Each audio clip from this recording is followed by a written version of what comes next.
Hello, and welcome to my garden podcast on Sunday, the 19th of April. The sky is so blue, it's absolutely gorgeous. It's like someone just painted the horizon with this beautiful blue color, and there's not a single cloud. I cannot see any clouds. It's so beautiful. The sky is just such a gorgeous color, and I love the contrast between the green trees against the backdrop of the dark blue sky. It's just absolutely lovely, and it's really peaceful and quiet. The air is nice and fresh, and I'm doing grounding work. Yay! So it's warm today, so I'm able to walk barefoot on the grass. It's a little bit damp from dew, I think, but it just feels really lovely. Grass is a comfortable temperature because it's in the sun. And yeah, I'm just walking barefoot and gonna do some grounding work while I'm talking to you guys, while I'm recording this podcast. So lots to discuss. So I'm really happy that I have this time on Sunday morning to record this podcast. And later on I'll be doing some working. So I've given myself a couple of hours to just focus on recording a podcast, which I love to do. Okay, so I want to discuss a few things. Hopefully I'll get a chance to do it. I'll split it up into parts. So the first thing I want to talk about is, one second. So the first thing I want to talk about is my serendipitous moment, my epiphany of discovering the book Conversations with God. So for a very long time, I've been grappling with, what is reality, what is truth, what is, untruth, and, how do we connect with true divine source, with our creator, with our God, and I had all these existentialism questions, and especially in the past, I would say 3 months, probably starting February, I've been really having high anxiety because of what was going to happen with current global. I didn't know. I did know, but on a subconscious level. Consciously, yeah, I knew that, one day this was a possibility. If you're in the spiritual community, or if you're a truth seeker or a conspiracy theorist, you are aware of the dark agenda and that, will come forth. But I don't think anyone knew it was going to happen this quickly or this drastically, and how they're operating in plain sight. And it's so, I don't know, it just seems so dystopian. But yeah, so anyways, so for the past couple of months then I've been researching about false ascension matrix and false ascension timelines, and different realities and different timelines, and all of this stuff. And I'm like, oh, what's truth, what's not truth, what's true light, what's false light, is that false light, is this a program? Oh, just seen the most beautiful blue butterfly in front of me. It's absolutely gorgeous. It actually matches this color of the sky. Anyways, so yeah, so I've been grappling with all of these things, and asking my higher self, asking the universe, I just want the truth. I just want answers. That's all I want, and I just kept meditating on it, kept asking the universe, and just, and then questioning my own sanity, and questioning, is this a software implant in my head? I'm just questioning all the information that's out there, and I'm like, oh, is this disinformation? Is this misinformation? Am I going down the wrong route? Is this propaganda? Is this deliberate false information to throw me off track? And so all of this stuff, especially during the past 2 months, I've been grappling with this and just asking the universe. And so for the past month or so, after dinner, I've just been during my break time, before bedtime, just having piece, like for my dessert, it's like a piece of toast with Nutella. It's like my favorite thing now. And then watching something on YouTube. Like I haven't watched any Netflix or any Amazon Prime. Haven't watched any TV shows or films. The only film I watched was 12 Monkeys. I still have to see the end of that. But I've just been consuming YouTube videos because I'm like, reality is like a film.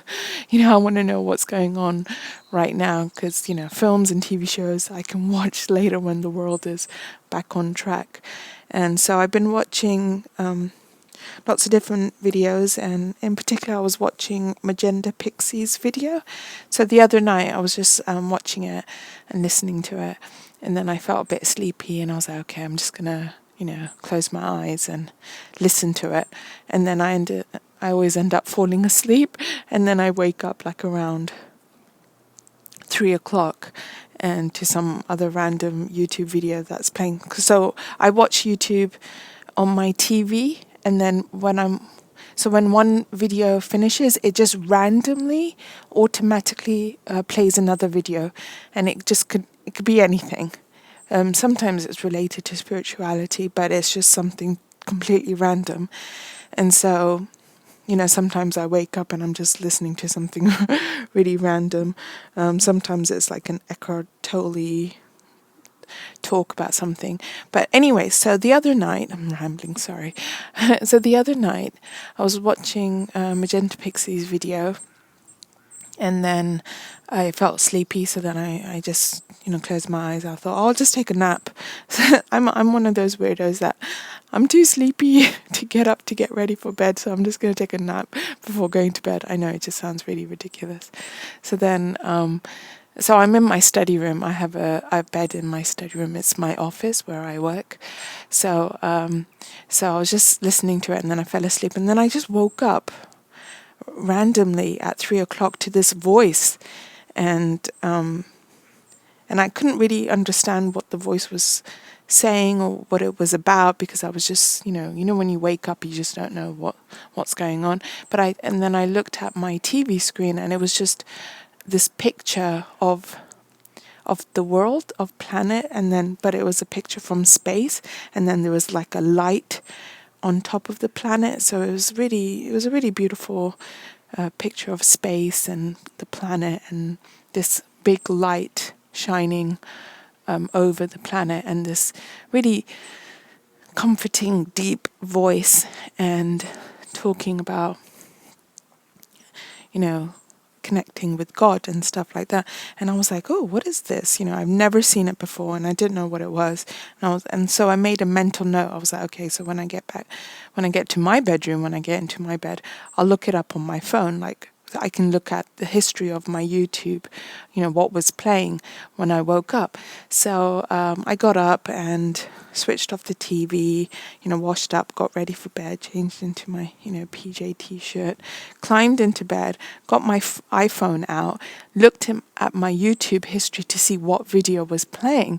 And it was an audiobook, Conversations with God. And I was like, oh, I've never heard of this before. That sounds interesting.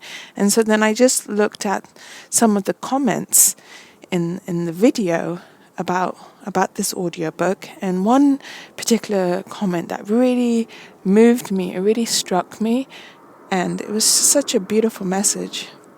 And it was this woman, and she said, oh, I love this book. It changed my life 4 years ago, and I still listen to this audiobook over and over again, and I read the book over and over again. And, it was just life-changing. And she just said, I just love this book. She said, I love this book. And it really moved me. And I was like, okay. So, if someone really loves something, it really, I don't know, inspires me to find out, okay, there must be a reason why she has such love and, reverence of this book. So then I Googled it, and I found out more about it, and I looked up some more audiobook versions of it on YouTube and read through some of the comments, and there were some really beautiful comments about this book, and I was like, okay, I'm really intrigued now.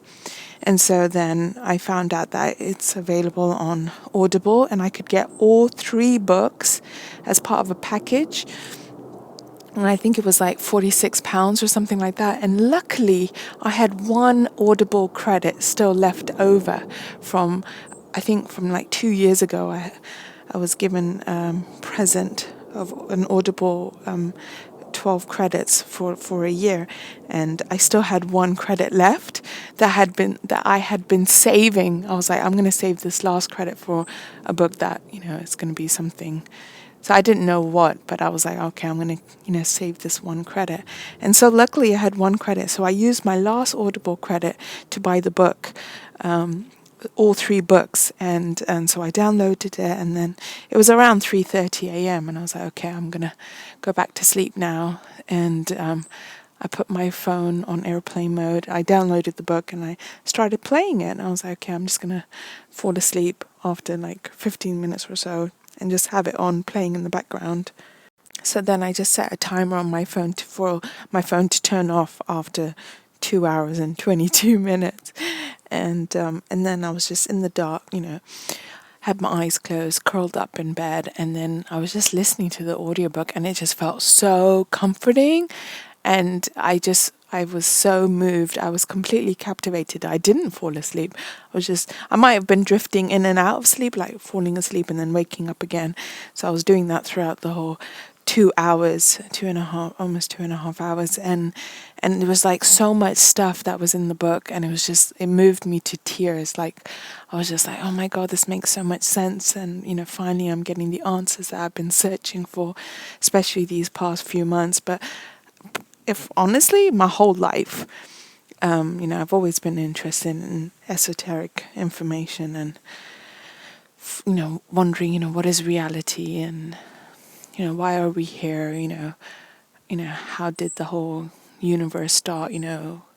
How do we connect with God, and who is God? How did God come into existence? And, and all of these questions.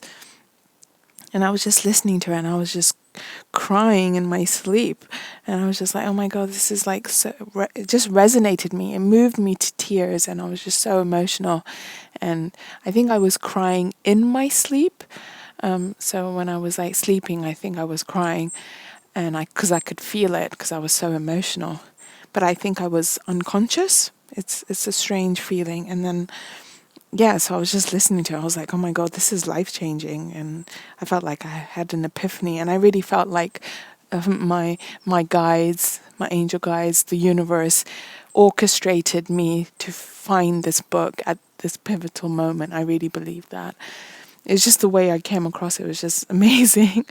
I just awoke to this booming sound of, quote unquote God, talking to me via this audiobook, via the television. It seemed like a scene from a film. Honestly, it was just really surreal.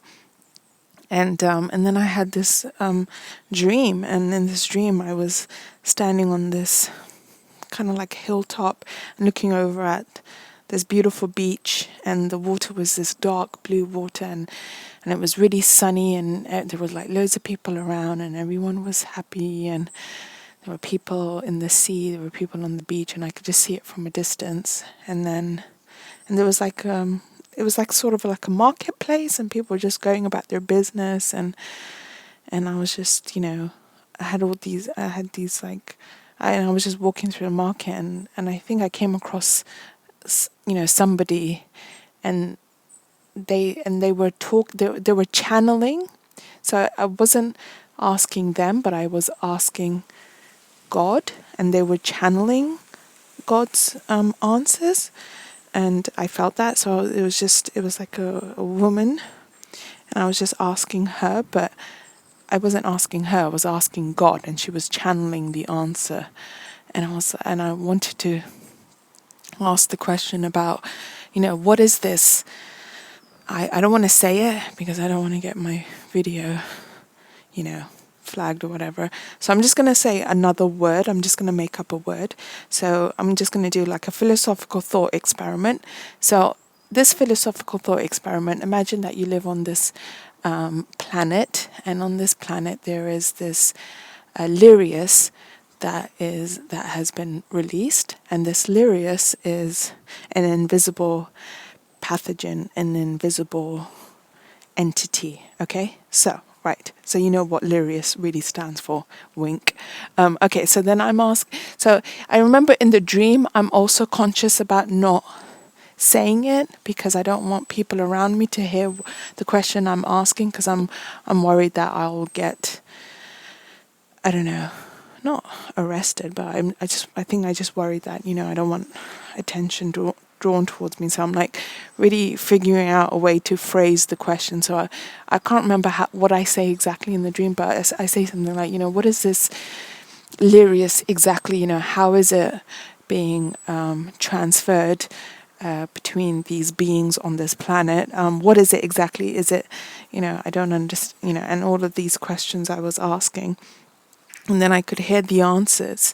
And then I remember in the dream, I was thinking, I really need to remember these answers.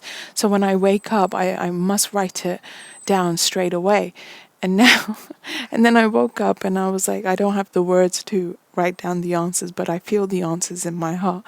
And then I was like comforting myself, like, it doesn't really matter, because the answers are in the book, Conversations with God, because it's so eloquently written.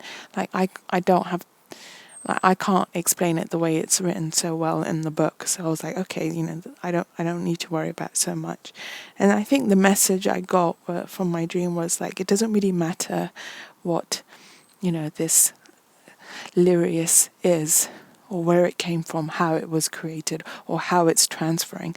That's like almost like that stage one. It doesn't matter anymore. What matters is what you do next, which is, be in sovereignty and, put up your boundaries and say no to whatever, next is going to happen, which is, I don't want to say that word either. So I don't want to get, flagged or whatever. So I'm just going to have to think of another,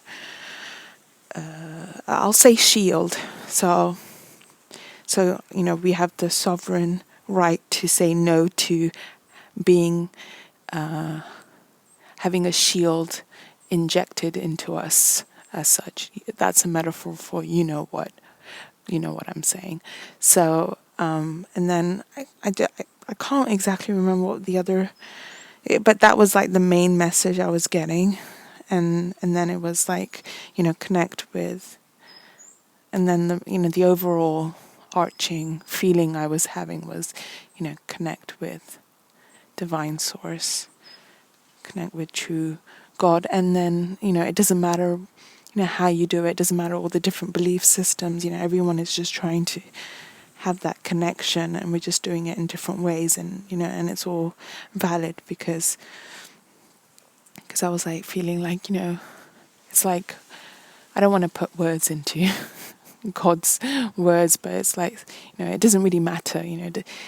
God doesn't, care as how we do it, how we connect to God. It's all about us, really.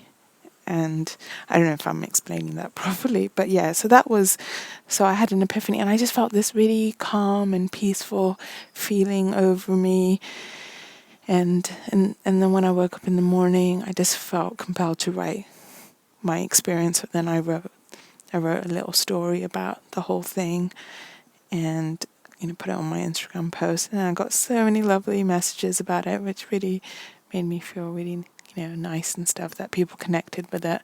And I was like, oh, it's just felt really, really nice.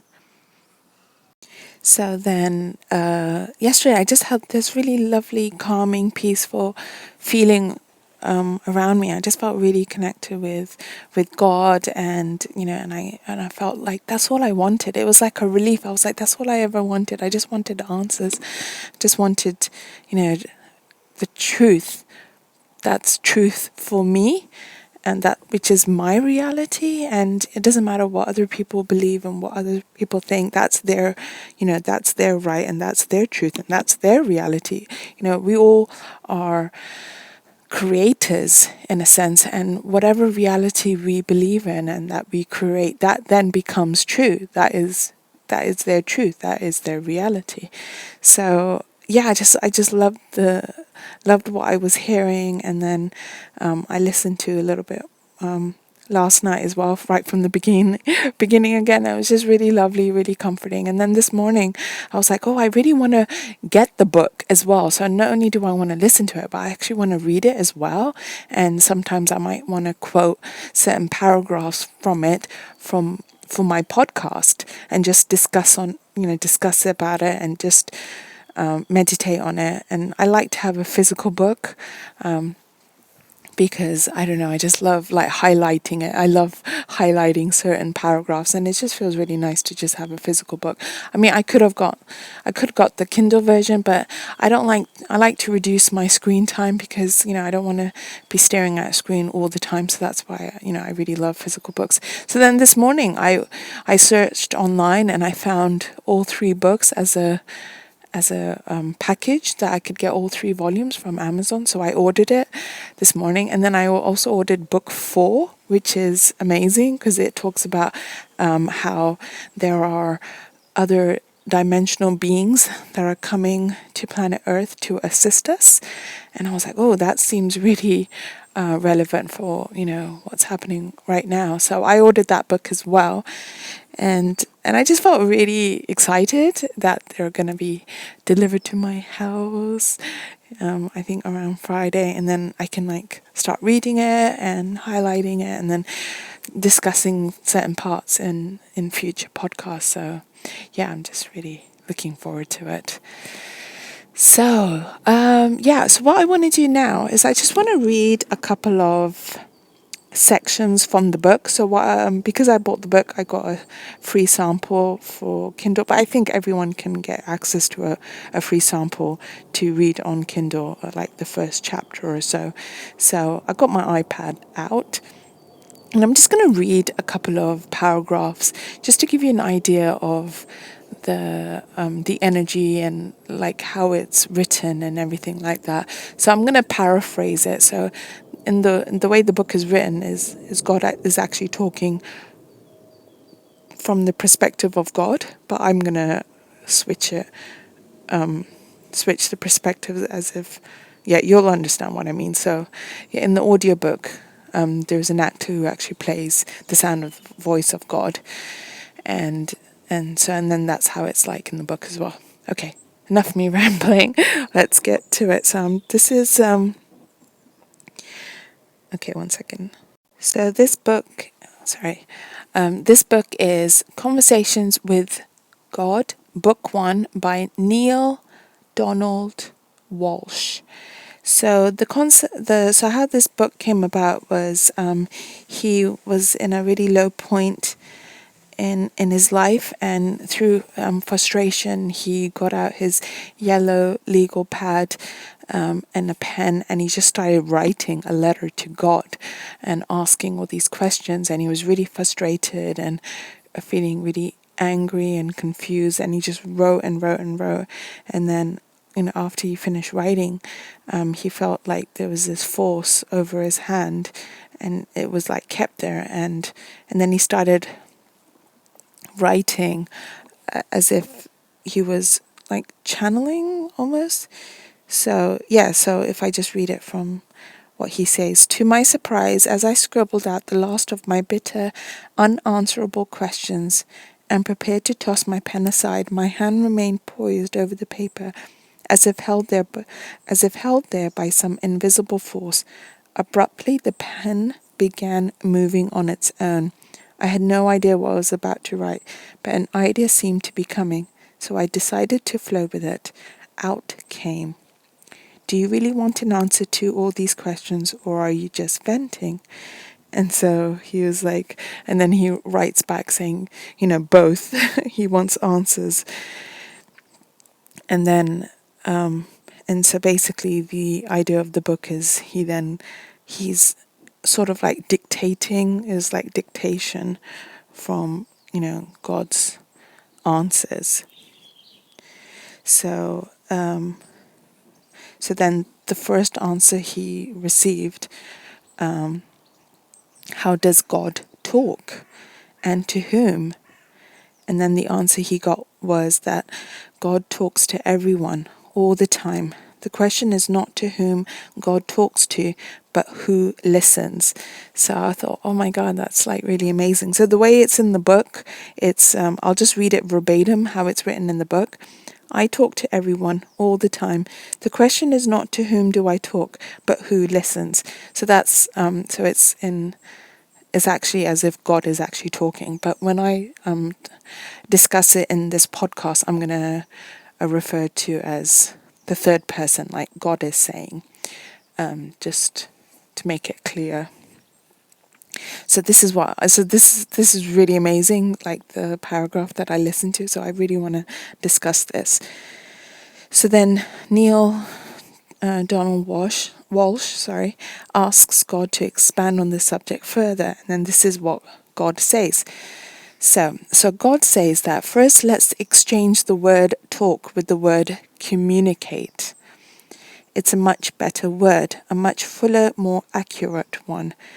When we try to speak to each other, me to you, you to me. So when you talk to God and God talks to you, it's constricted by the unbelievable limitation of words. So words can be limited. So for this reason, God does not communicate by words alone. In fact, God really rarely does so. The most common form of communication is actually through feeling. Isn't that amazing? Like when I heard that, it just really resonated with me. I was like, oh my gosh, that's so true. So feeling is the language of the soul. That's what God said. Feeling is the language of the soul. It's like that, when you have that feeling, like, when you're about to do something and you just get this feeling like, I'm not sure I should do that. It's like, that's God guiding us through our, feelings. Sometimes you have this feeling and you just can't put it into words, or it's just so overwhelming. Okay, let's get back to the book. So then God says, if you want to know what's true for you about something, look to how you're feeling about it. So that's something Abraham Hicks talks about a lot as well. That feeling is your inner guidance system to guide you. So God says, feelings are sometimes difficult to discover and often even more difficult to acknowledge. Yet, hidden in your deepest feelings is your highest truth. The trick is to get to those feelings. God will show you how. Again, if you wish. And then Neale Donald Walsch says that he did wish to and he wanted to find out more about it. And then this is what God said further. God also communicates with thought. I thought that was amazing. So first, God communicates through feelings, and then God communicates through thought. Thought and feelings are not the same, although they can occur at the same time. In communicating with thought, God often uses images and pictures. For this reason, thoughts are more effective than mere words as tools of communication. So, God not only communicates through feelings, but also thoughts, and thoughts are like abstract. Sometimes you can't put thoughts into words. They're images, they're pictures. I hope you guys are following this. I have to say, this is really fun. I'm really enjoying this, like being in the garden and reading this book to you guys and discussing it. It's just, I feel really good. Okay, let's get back to it. So, sorry, that was really loud. 1 second. So I just want to reiterate what the paragraph was. So God also communicates with thought.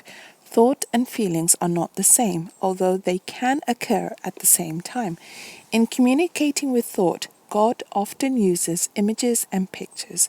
For this reason, thoughts are more effective than mere words as tools of communication. In addition to feelings and thoughts, God also uses the vehicle of experience as a grand communicator. So, let's summarize. God uses feelings, thought, and the third one, experience. You know how sometimes you have an experience and you think, and it just really explains a lot of things that you can't even put into words, and you just know? There's like a difference between belief and knowing. Knowing, I feel like, comes from experience. So I first came across this expression that belief is the enemy of the knowing, and I didn't quite understand that. And I was like, what does that mean? And it was from Crow 777 radio podcast on YouTube, and it's like their tagline. And I meditated on it, and I was like, okay, so belief is the enemy of the knowing. So that means that knowing is more powerful than belief. And then that made me realize that when you know something, it's like, it's within your soul. It's like concrete.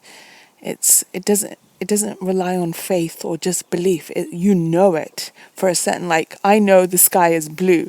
It's not a belief. I know it. But belief is like, oh, I believe that the sky is, purple, but it's not really. In reality, it's blue. So I don't know if I'm explaining it that really well. So yeah. So, okay, let's get back to the book. And finally, when feelings and thoughts and experience all fail, God uses words. Words are really the least effective communicator. They are most open to misinterpretation, most often misunderstood. That really resonated for me because I feel like as human beings, we can misinterpret words and twist words to our own agenda, and I feel like that sometimes can happen. And yeah, so I can totally understand that. That makes so much sense. And then God says, why is that? It is because of what words are. Words are merely utterances, noises that stand for feelings, thoughts, and experience. They are symbols, signs, insignias. They are not truth. They are not the real thing. I was like, whoa, blown away. Words may help you understand something. Experience allows you to know. So I really love that. I thought that was really, really resonating for me, really profound. So God says, words may help you understand something. Experience allows you to know, yet there are some things you cannot experience. So God has given you other tools of knowing, and these are called feelings, and so too thoughts. Now the supreme irony here is that you have all placed so much importance on the word of God and so little on the experience. In fact, you place so little value on experience that when what you experience of God differs from what you've heard of God, you automatically discard the experience and own the words, when it should be just the other way around. This actually resonated for me because this is an example from Abraham Hicks, and she talks about how as children, we automatically want to be in nature, we want to run around, we don't, she says, children don't want to just sit in a church to try to connect with God because they know intuitively that, connection with nature is connecting with God, and being out in nature is that connection with God, and you don't necessarily have to be in church to connect with God, to talk to God, because God is always all around you all the time. And especially in nature, you have that really, I feel like you have that pure direct connection without any distractions. And I was like, that really resonated for me. I was like, oh my God, that is so true. I love being in nature. And I was thinking, I was like, oh my God, that is so true. That's why I love being in nature, because I feel connected to Source. I feel connected to God. I also do love churches as well. I find them really peaceful. I love, the church buildings, and being inside, they're really peaceful. So, yeah, and I was like, oh my God, that's so true. That my experience was that, oh, I love being in nature so that I can connect with God. Okay, let's get back to the book. So, God says, your experience and your feelings about a thing represent what you factually and intuitively know about that thing. Words can only seek to symbolize what you know and can often confuse what you know.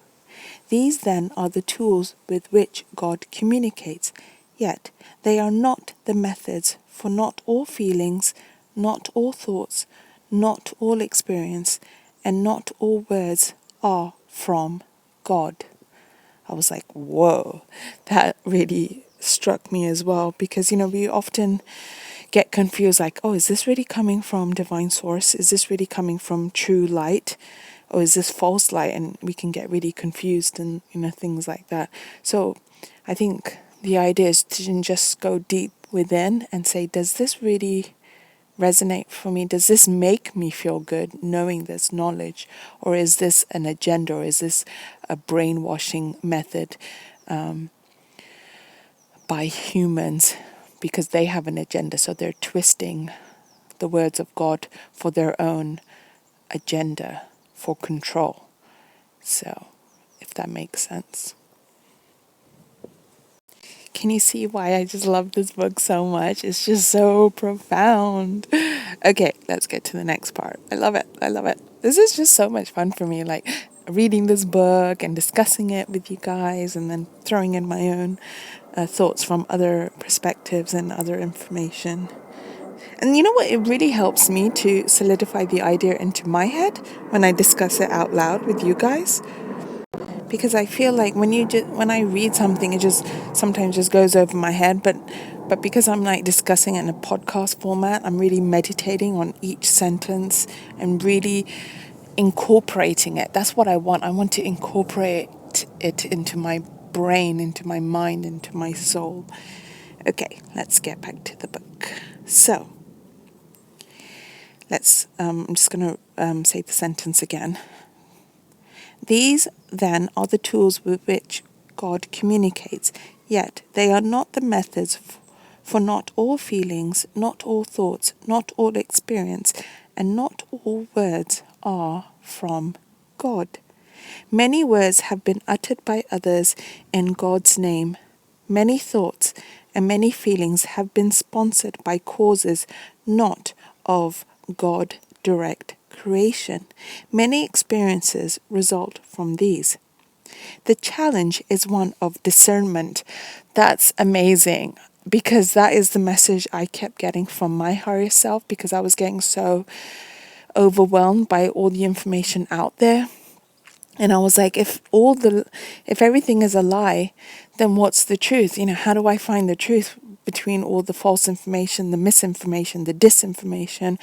And then the message I got from my higher self was, use your intuition, use your inner voice. That will guide you to find the nuggets of truth that is hidden between the layers of lies. And actually, this just reminded me of a comment I saw on a YouTube video, and I thought it was really, really poignant. So this commenter said, his username is Clint B78, and it's a quote. So the quote is, "We will know our disinformation plan is complete when everything the American people believe is false." And then Randy Marsh, another commenter, says CIA. And then this other woman, Beverly Hanson, she replies, "That is already true for way too big a percentage of the people." And then this other person says, "Exactly, scary stuff." And then Gian Patriot says, "CIA Mockingbird since 1955. And then Jonathan Fisher says, "Exactly, just like these conspiracy and political propaganda YouTube channels." So that made me pause to think that, the video I was watching, I was like, oh my God, is this misinformation? Even though it sounds really legit, it sounds really, of true light, it sounds good information. And then it just spiraled me, and I was like, oh my gosh, what is the truth then if everyone is lying, if everything is false information? And then the message I got was there will always be truth. There'll always be nuggets of truth between the layers of false information. So, and I was like, oh, okay. And then that kind of made me feel better.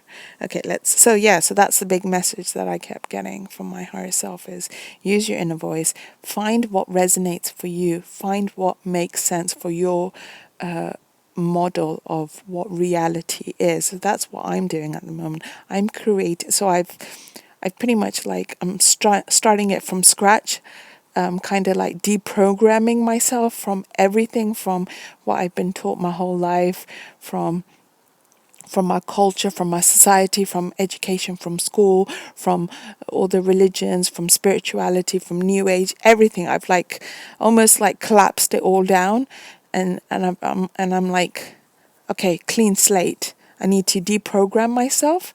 It's like defragmenting your computer, like just starting from scratch. I'm starting from scratch. So what's my foundation? My foundation is I know, not just I believe, but I know there is a true divine source, that there is a creator, God.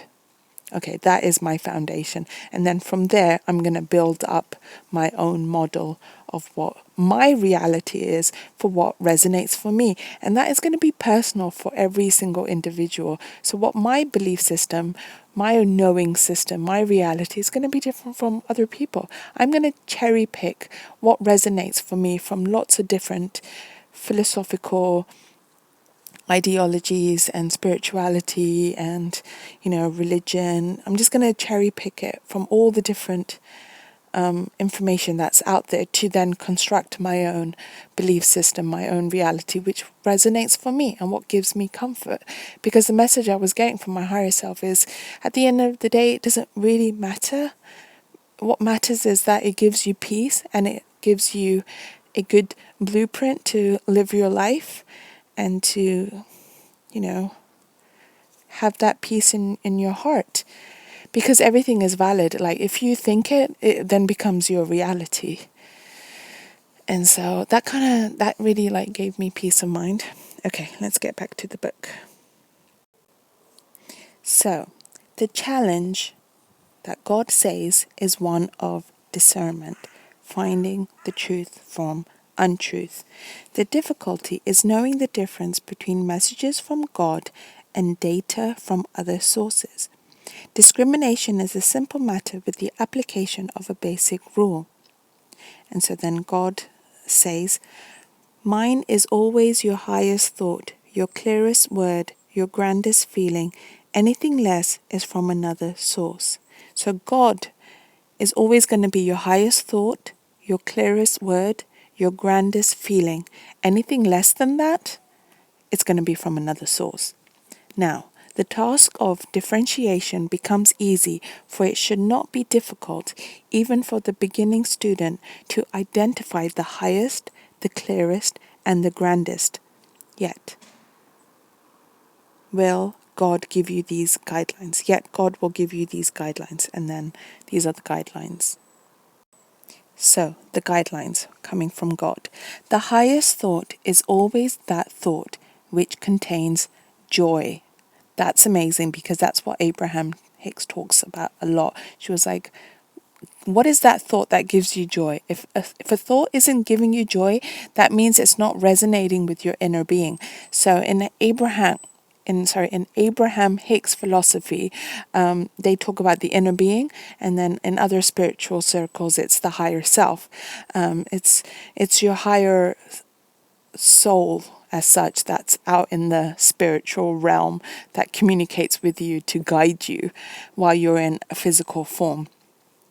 And so Esther Hicks always talks about, try to figure out, is this feeling giving me joy, or is it making me feel bad?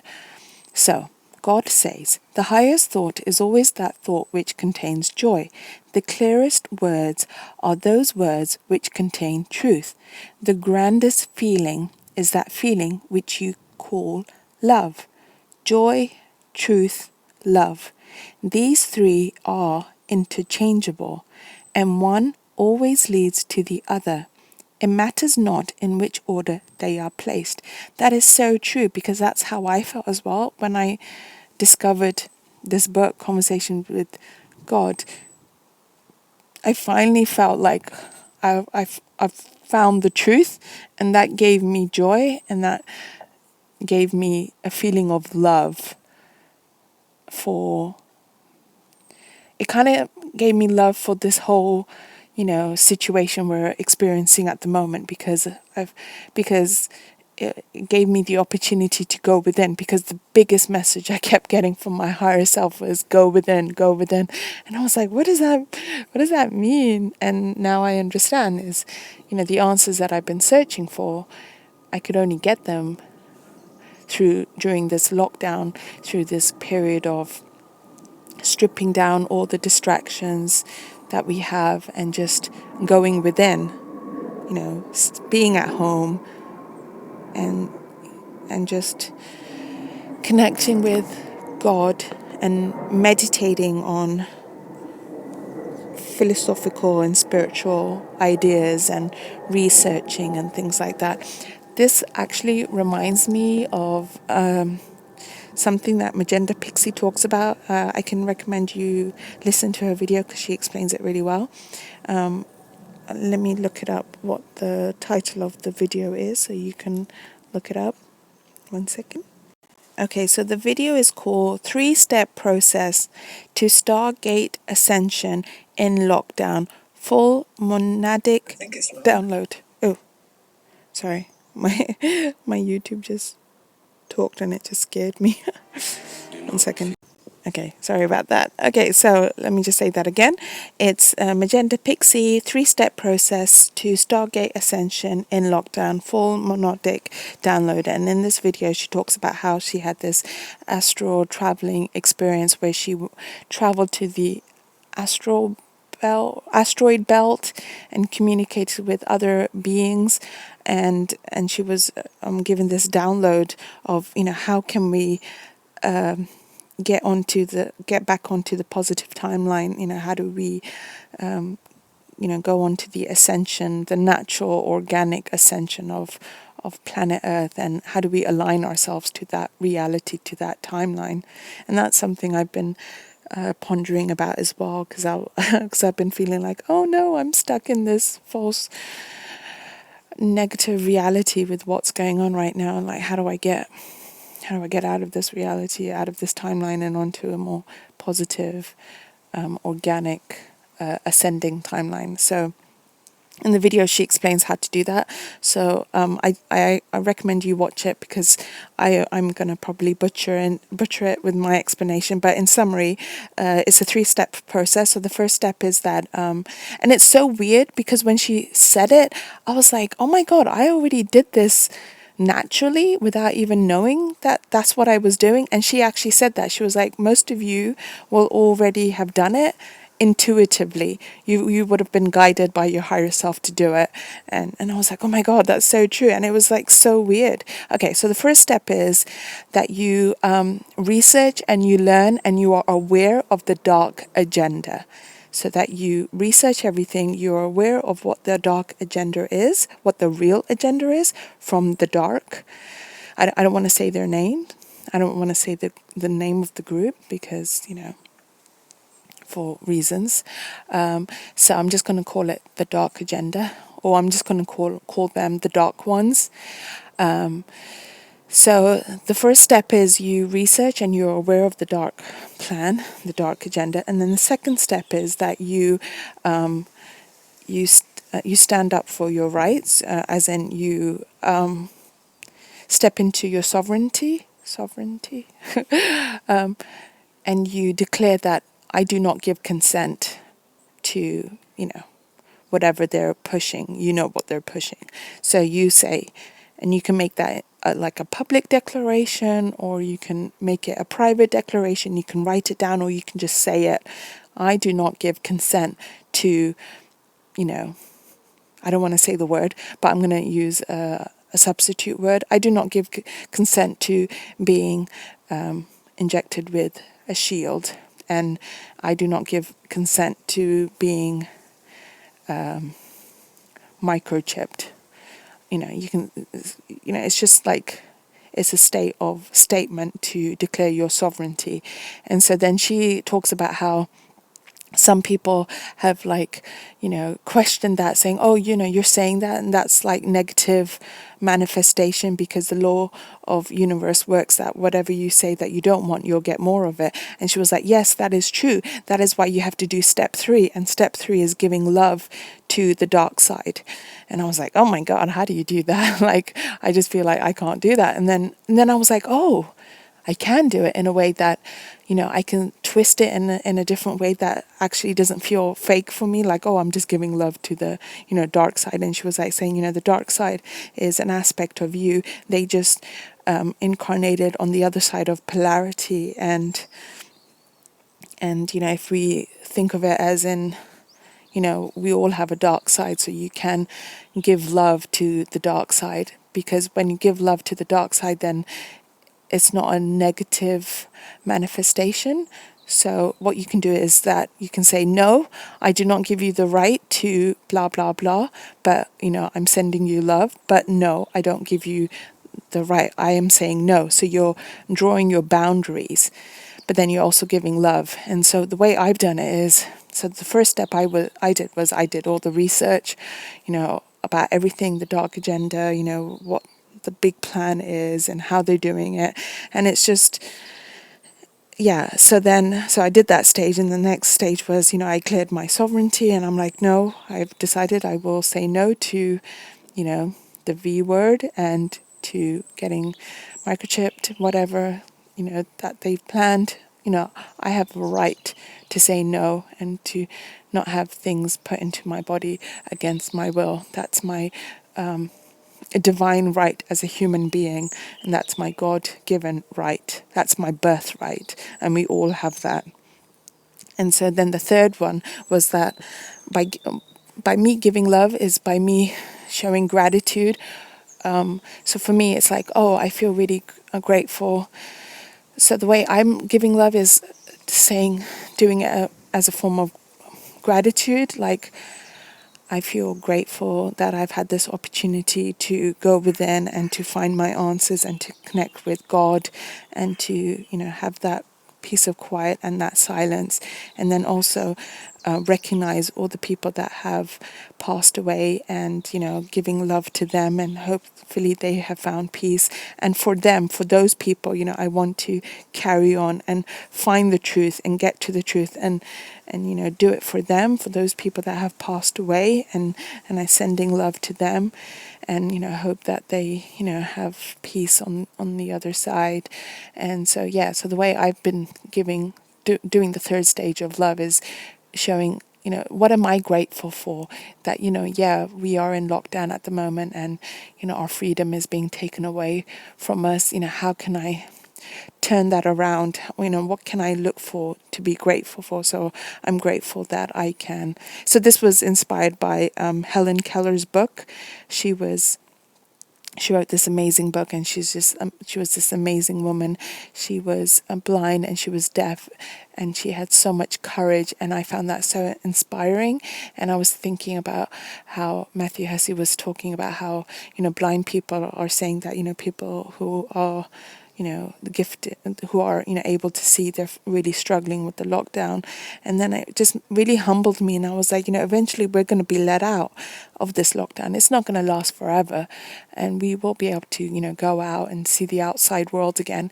And then I just felt really humbled, thinking, but blind people, they're still going to be, blinded, and they won't be able to see. And it just made me cry, and I'm going to start crying now.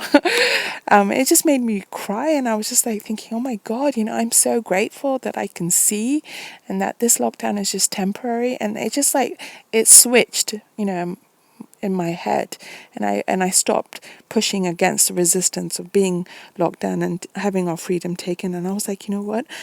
And I turned it around, and I was like, what a blind person would give. Sorry, I was just getting a bit emotional. I had to put it on pause. So I was just thinking, like, what a blind person would give to be in lockdown, but to have their eyesight restored. And that just really humbled me. And it just completely changed my whole perspective. And every day I'm just so thankful that I can see the beautiful things in nature when I'm in my garden, and I can hear music, and I can just function with my sight and my hearing. And just every day I'm just so thankful for that. And it just really changed my whole perspective. And so for me to do stage 3 is just sending love and gratitude to the universe for all my 5 senses and my good health, and all my, and just being really grateful for my health and everything. And that for me is how I'm doing stage 3 of this whole 3-step process that Magenta Pixie talked about. So yeah, if you want to check out the video, you'll understand what I'm talking about after you watch the video. And also she mentioned something about another planet that got destroyed. It was Tiamat, I think she mentioned, and it just broke my heart. And I just felt really, really sad when she was describing how there was this planet, and I think it was like the mother planet, and then there was like another planet, and then Earth is like the daughter planet, and how it's incorporated parts of the planet that was destroyed. And she said something like, when that planet was destroyed, it sent vibrations throughout galaxies and universes and multiverses in all the star seeds across all the different dimensions and realities and multiverses and different universes, and how all star seeds carry that little piece of grief that this beautiful big planet was destroyed. And I think she says something like, I think it was destroyed because they were trying to, it was something about a polarity fight, but it wasn't a fight. It was like a battle, but it wasn't a battle. I'm not exactly sure. I'm going to definitely look into it because it sounds really interesting, and it just really resonated for me. And I just felt really, really sad that this beautiful big planet got destroyed. And I was like, oh my God, it can't come back. It's gone. And it just made me really sad. And then it reminded me of what Princess Sekhmet was talking about, Atlantis. And she was saying that she got this download from her ancestors that the people of Atlantis, they de-evolved, but they were trying to artificially ascend, and then they did something to the electromagnetic something polarity of the earth. I don't know the details, but so when they were artificially trying to ascend, it destroyed parts of the planet, and that's how Atlantis got destroyed, because I think she said something like they lost their physical body or something like that. And I don't know, but I'm definitely going to look into it because it sounds really, really interesting. Okay, so sorry, that was like a massive tangent that I just went on. So let's get back to the book. So, conversations with God. So God says, joy, truth, love. These 3 are interchangeable, and one always leads to the other. It matters not in which order they are placed.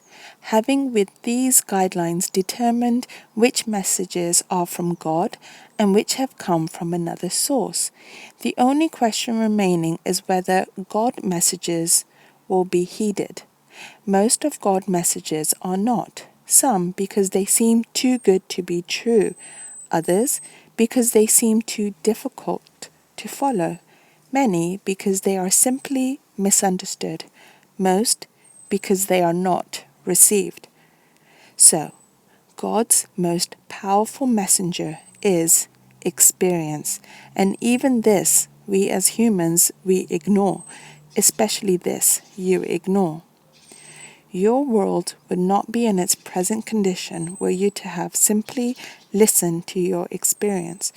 The result of you not listening to your experience is that you keep reliving it over and over again. So I wonder if this is connected to karma.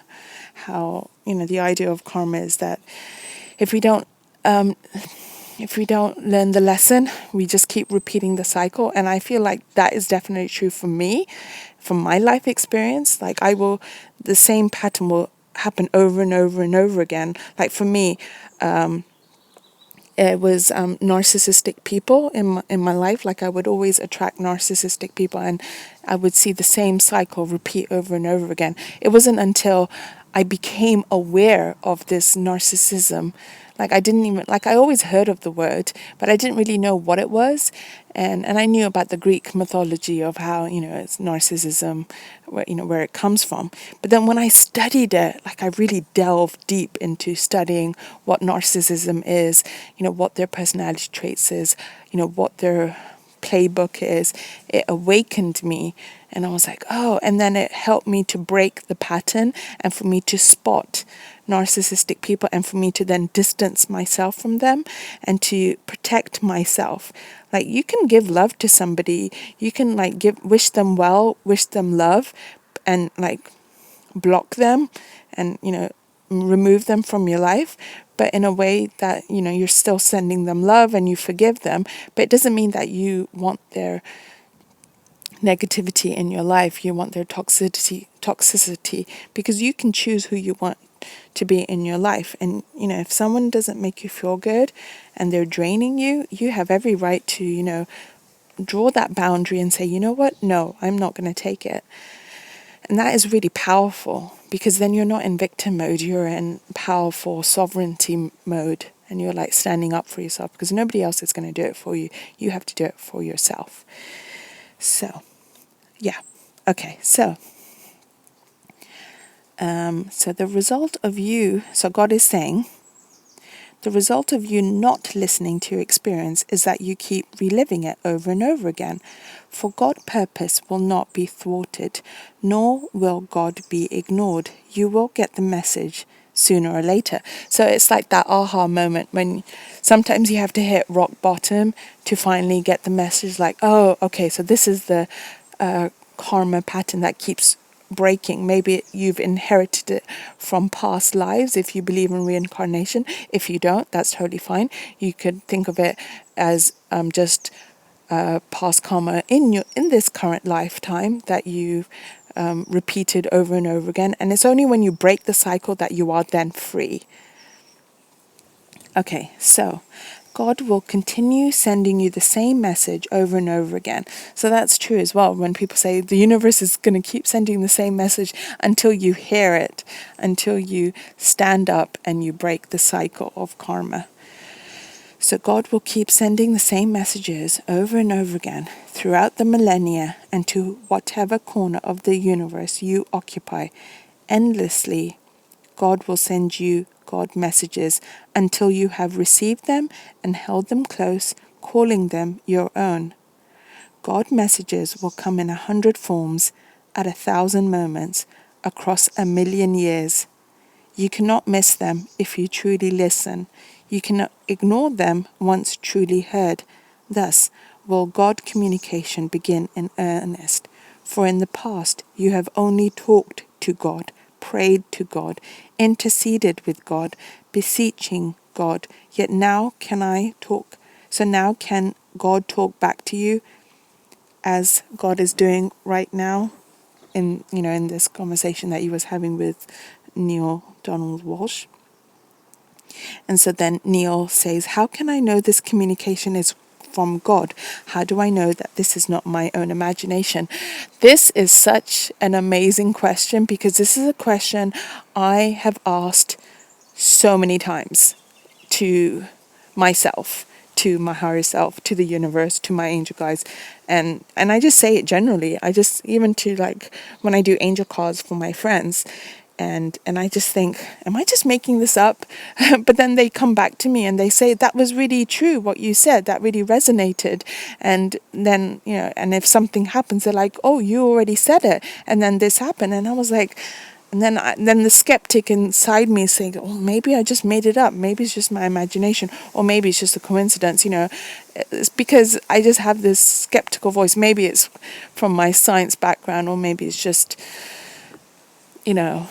And just, I think maybe because, humans are just born with it, because we need to have a little bit of skepticism, because it will keep us safe from going down the wrong path or being led by misinformation. So a healthy level of skepticism is absolutely needed.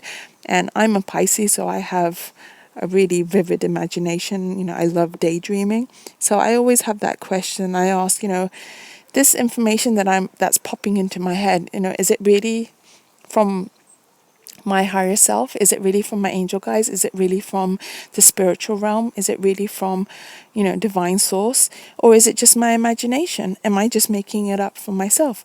Is it really from the collective consciousness? Am I really using telepathic powers to download these messages? I mean, and I just question myself, and I'm like, oh, maybe this is I'm just making it all up. And then I always get this message, like, sometimes I hear this message is like, it doesn't matter.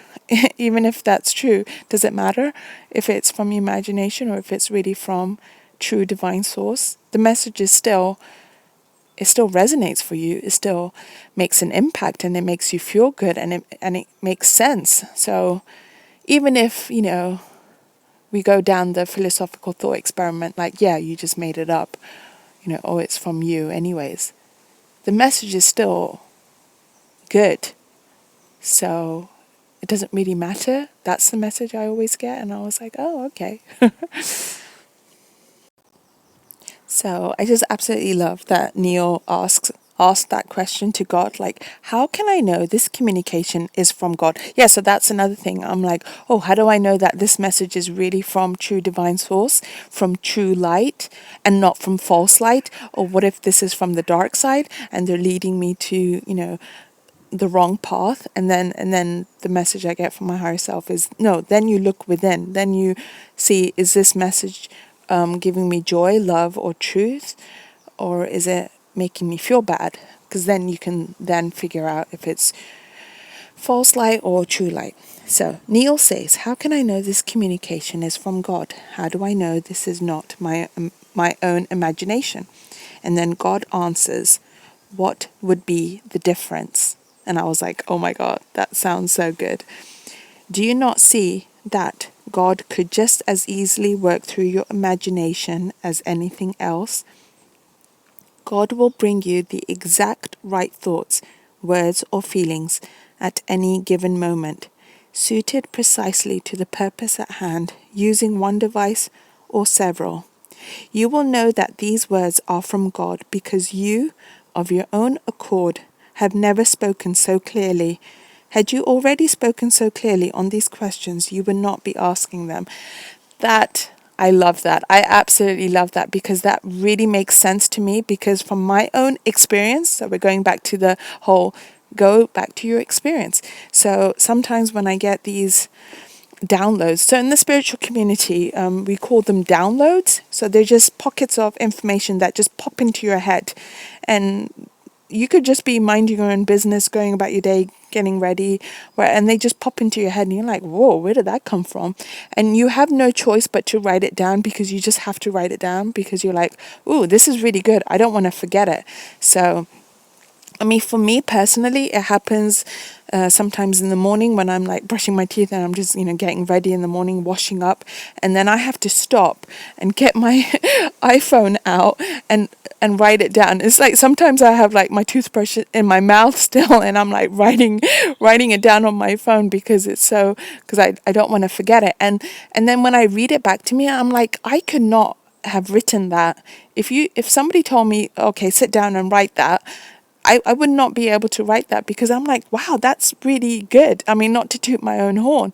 I'm like, that message is really, it like really resonates with me. And then when I read it back to me, I'm like, whoa, where did that come from? That did not come from my mind, because I'm not capable of writing such a profound, philosophical message or something like that. And so then I use that experience. I'm like, yeah, that's not coming from me. That's coming from some divine source. And that's not me like tooting my own horn. I mean, like literally, I could not have written that. And it's just, yeah. So then I'm like, oh, okay. So so sometimes, I'm like just going about my day and just randomly asking questions to my higher self. So sometimes I get really frustrated and I just ask my higher self like a question, and then a little bit later on, the answer will pop into my head, and then I'll write it down. Like one time I was just asking the question while I was getting ready, and then a little while later the answer popped into my head, and at that moment I wanted to go and make a tuna sandwich, a tuna melt sandwich, and watch 12 Monkeys. But then this message just came in, and I was like, no, I have to sit down and write it down. What this message is in my head. And then I did, and I spent like quite a bit of time, and then I made it into a quote picture. Like, I just had to do it, even though like my physical body wanted to go and make a sandwich because I was hungry, but I just couldn't do that because I was like, no, this message is really important and I need to write it down before I forget it. And that's when I know that, okay, this message isn't coming from my imagination, it's coming from,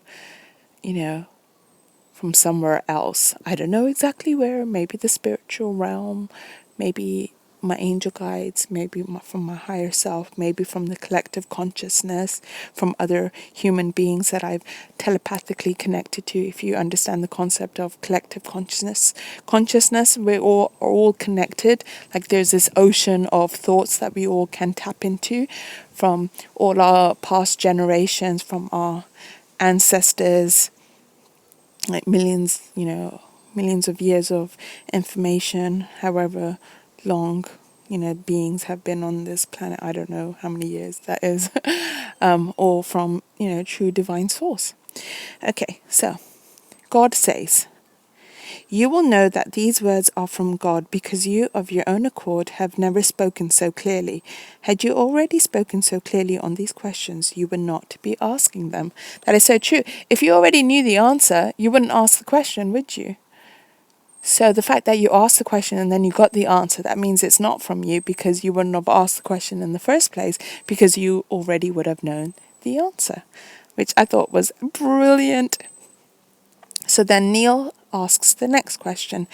To whom does God communicate? Are there special people? Are there special times? So we're always led to believe that God only talks to special people that are like really, spiritual or really religious, and they are like really holy. But then the answer that God gave was really beautiful, and it was like, no, everyone is special. Everyone can talk to God, and everyone can hear God's answers. You just have to be willing to listen. You have to be a special person, because we are all special people in God's eyes. And, you have to be this holy, person that meditates, 20 hours a day on a mountain or anything like that. It's all the time. We're always communicating with God, and God is always talking to us. We just have to listen. So then God says, all people are special. All human beings are special, and all moments are golden. So it's not like a particular pivotal moment, like, oh, if, at a certain time or when I've meditated, then that is the moment I will get my, answer. No, it can happen anytime, like what I was saying, like when I'm brushing my teeth, just randomly going about my day, all moments are golden, God says. There is no person and there is no time one more special than another. Many people choose to believe that God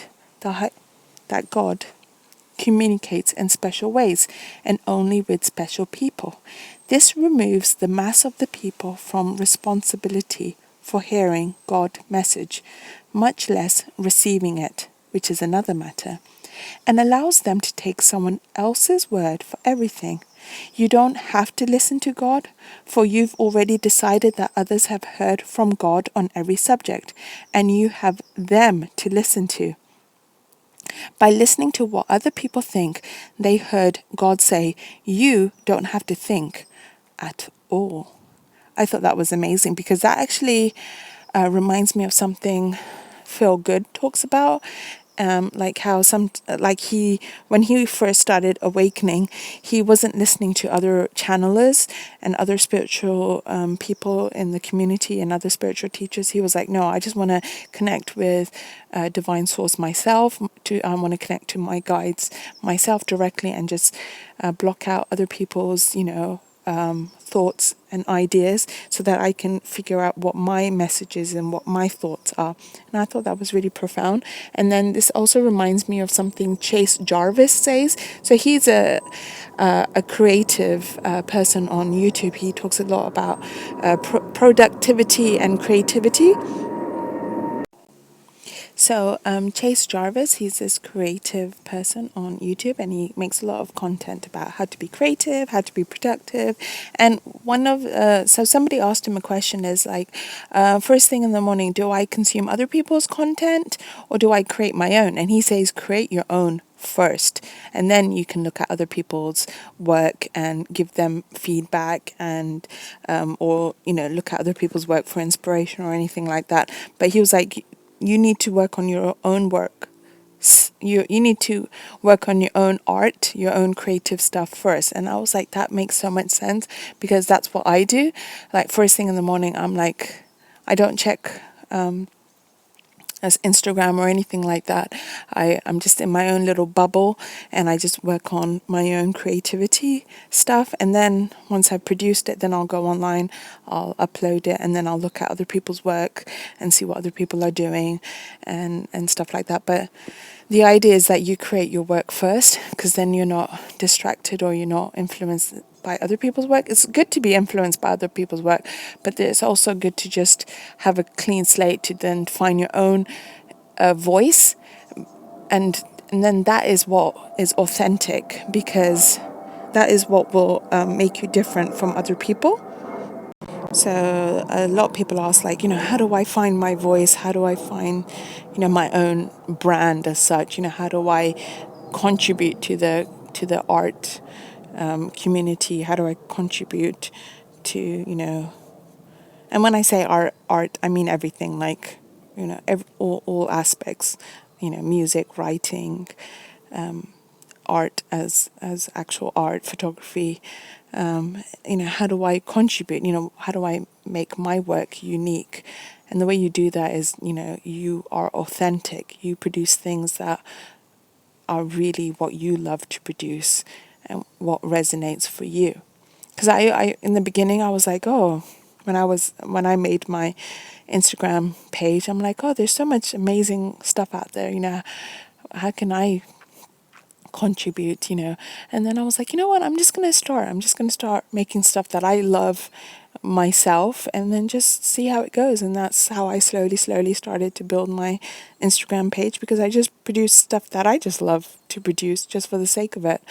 And that's how you find your authentic brand as such. I don't mean brand as in literally brand, but as in your signature, your actual voice as such. Okay, let's get back to the book. So, God says, by listening to what other people think, they heard God say, you don't have to think at all. This is the biggest reason for most people turning from God messages on a personal level. If you acknowledge that you are receiving God messages directly, then you are responsible for interpreting them. So this is really poignant. So if you think, okay, I'm going to speak to and I'm going to communicate directly with God, then you are then responsible for interpreting these messages from God. And then it is far safer and much easier to accept the interpretation of others, even others who have lived 2,000 years ago, than seek to interpret the message you may very well be receiving in this moment now. Yet, God invites you to a new form of communication with God, a two-way communication. In truth, it is you who have invited God, for God has come to you in this form right now in answer to your call. And so then God says, why do some people take Christ, for example, seem to hear more of your communication than others? And then God replies, because some people are willing to actually listen. They are willing to hear, and they are willing to remain open to the communication, even when it seems scary or crazy or downright wrong.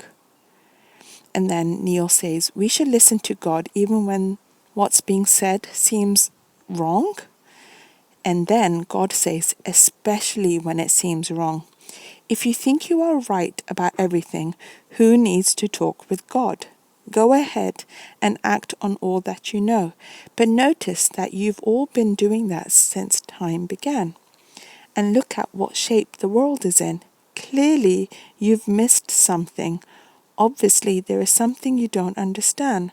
That which you do understand must seem right to you, because right is a term you use to designate something with which you agree.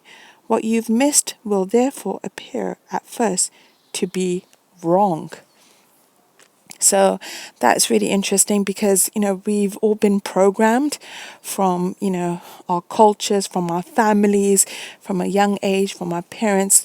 Our parents have indoctrinated us with their belief systems. So we've inherited them and from society and from school and from religion and from philosophy and from spiritual circles, from New Age, from everything. And then we're like trying to figure out, what resonates for me though? And then because we've been so programmed, and I don't mean it in a negative way either, because, we have education and that acts as a foundation and gives us a lot of knowledge to then discern and find information that actually resonates, and then remove knowledge from our, not remove it, but say, okay, I can see the knowledge that's in my head, but that doesn't resonate for me anymore, and just see it from a neutral observation and say, okay, I understand this is what some people believe in, but this does not resonate for me, so I'm no longer going to be a vibrational match to that. And so then you work on starting from scratch, like making your own belief system. Okay, so then God says, go ahead and act on all that you know, but notice that you've all been doing that since time began. Oh, sorry, I just read that again. The only way to move forward on this is to ask yourself, what would happen if everything I thought was wrong was actually right? Every great scientist knows about this. When what a scientist does is not working, a scientist sets aside all of the assumptions and starts over. All great discoveries have been made from a willingness and ability to not be right, and that's what's needed here.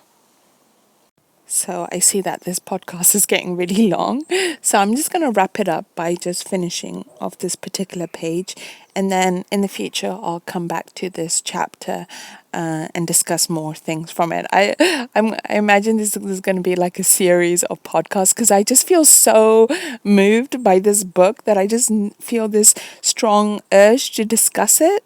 So I just really, really want to read certain paragraphs and to meditate on it and then to discuss on it. So yeah. Okay, so I'm just going to finish it up with what God says.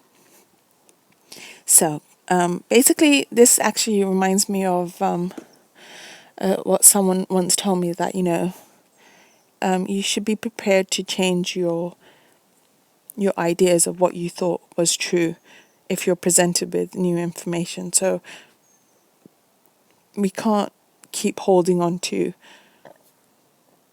a particular knowledge if we're then faced with new information that challenges our previous held knowledge or beliefs or knowings. We should be open-minded to incorporate new information coming in and then seeing how that can fit in with what we already know. And if it doesn't, but then the new information resonates more, then we can be prepared to, wipe the slate clean and then rebuild again with this new information. So, you cannot know God until you've stopped telling yourself that you already know God. So, you cannot know God until you've stopped telling yourself that you already know God. So, that means that, you have to have some sort of open-mindedness that what you previously believed might have actually been wrong, might have been programmed into believing it from certain organizations for their own particular agenda, for control. So, you cannot know God until you've stopped telling yourself that you already know God. You cannot hear God until you stop thinking that you've already heard God. So God cannot tell you God's truth until you stop telling God yours. That is amazing. So, God cannot tell you God's truth until you stop telling God your truth. Until you keep pushing back, until you're pushing resistance, like, no, this is what I believe. And then you like block off from hearing, further information coming into you because it challenges your firmly held beliefs. And then that's what happens. As human beings, we don't like to be challenged for our belief systems because they are the foundation from which we build our whole, sanity on. And if that is at risk of collapsing like a house of cards, then it just leaves us feeling like, oh my God, I don't know what is true then. And then it just leaves you depressed and you have this existential crisis and you're like, then I don't know anything. And then you think, oh my God, am I losing my mind? So yeah, that's really poignant. So then Neale says, but my truth about God comes from you. And then God replies, who said so? And then Neale says, others. And then God says, what others? And then Neale says, leaders, ministers, rabbis, priests, books, the Bible. And then God says, those are not authoritative sources. I mean, that just really hit me. And then Neale says, they aren't. God replies, no. Neale says, then what is? God replies, listen to your feelings. Listen to your highest thoughts. Listen to your experience. Whenever any one of these differ from what you've been told by your teachers or read in your books, forget the words. Words are the least reliable purveyor of truth. So I'm just going to leave it at that because this is getting a really long podcast, but I've really, really enjoyed reading the beginning chapter of Conversations with God by Neale Donald Walsch. And it's really helped ingrained and for me to meditate on the words by discussing it with you guys and then just like meditating on it and just saying it out loud and discussing it and then bringing in different perspectives and different ideas into the whole thing. And I really enjoyed it. I just thought this is really, really fun. So I definitely want to do more of these in the future. So, especially when I get the book. So I'm really excited to get the actual physical book. Then I can like highlight certain aspects that I want to discuss and things like that. But I mean, from what I've read, I already love this book, and I imagine I'm going to read it over and over again and make countless podcasts about it because I just like when I love something, I just want to share it with the world. Just my love for it. I don't know why. So, okay. So thank you so much for listening. Thank you so much for your attention. I really, really appreciate you. You really help me. You really encourage me and you keep me going. You keep me sane and you just really encourage me and you motivate me. I can feel telepathically your energy when you're listening to this. Well, I know when you listen to it in the future. So I know it sounds really woo-woo, but yes, so thank you so much, and I'm sending you lots of love and light, and I wish you have a beautiful day. Goodbye for now.